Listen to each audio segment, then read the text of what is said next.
man, we actually wrote a song about that, but Yeah, who should not come to Panama?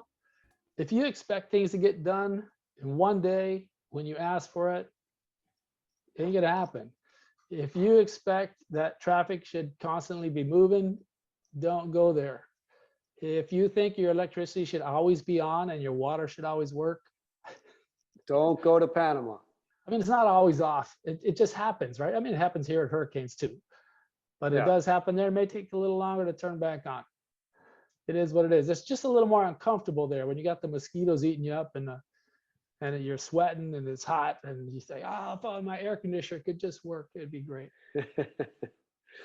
I think you might have hit the nail on the head a lot on many of those things, Dave. Who should not come to Panama? That's hard for me to say because I'm like, everybody, come check this place out. This is awesome. But then I'm used to it, Some of the things I just say, well, okay, it's a 2-hour traffic jam. But go back to the people who are patient. If you're going to be, if you want things to go your right way the first time, maybe you shouldn't come to Panama. But if you're in the relaxed frame of mind where everything's an experience. I got to go downtown. I got to do something. I got to go out to eat, or I got to mail something. It's going to be an experience. And I know that tonight I'm going to go to bed at 8 o'clock or 9 o'clock, whatever. I know I'm going to go to bed at the same time tonight. I don't know what's going to happen in between when I wake up and I go to bed, but I will go to bed at the same time. And one nice thing about Panama is you can't get lost. You might get misplaced for a little while, but it's not that big. You can see the ocean, you can see the hills, you can kind of figure out where you got to go. There aren't that many roads. Yeah.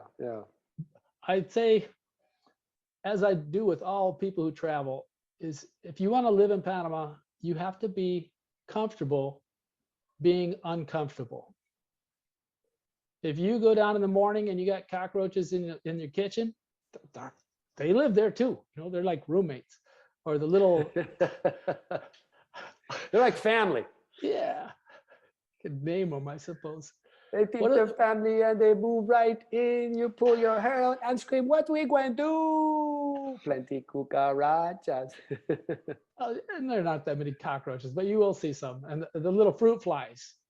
Now, if you leave bananas out for 3 days, you're going to be living in fruit flies. So if you don't like that kind of stuff, Panama is just not for you.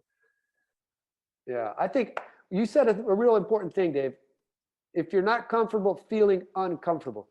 I notice a lot of expats who don't speak Spanish feel uncomfortable. They say, well, I don't want to go because I don't speak Spanish. And it's quite the opposite. If you just go out, speak any Spanish that you know, you're going to get somewhere. People will help you. People will even look up to you and say, this person is trying. This person is trying. So don't feel bad about hacking your way through Spanish like I do.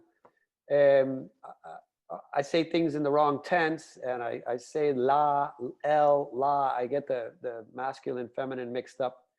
But I still get my food at the fonda. I'm still getting my arroz con pollo. And maybe they laugh and look at me and go, look at this guy. But they're not laughing at you. They're laughing near you. Yeah, and Panama isn't a place for huge cars. I mean, you might think you're going to bring your American Suburban down there. And maybe if you live up country, if you live up by David or Concepcion or somewhere way out in the middle of nowhere, your car is fine out there, like use it like a truck. But in Panama City, a large vehicle, I had a Suburban when I was down there, and it's tight. Traffic is tight. You might think I have the right of way, but they're going to pull out in front of you anyway. It's just, okay, that's what we do. Yeah, no, a medium-sized or small car, what do they call them? Compact cars. Because everything is, even the parking lots especially are built for compact cars. You have to take up 2 spaces if you're going to try to park your Cadillac. What's that one big? The boat. The boat. Your Cadillac boat. You gotta take up 2 spaces.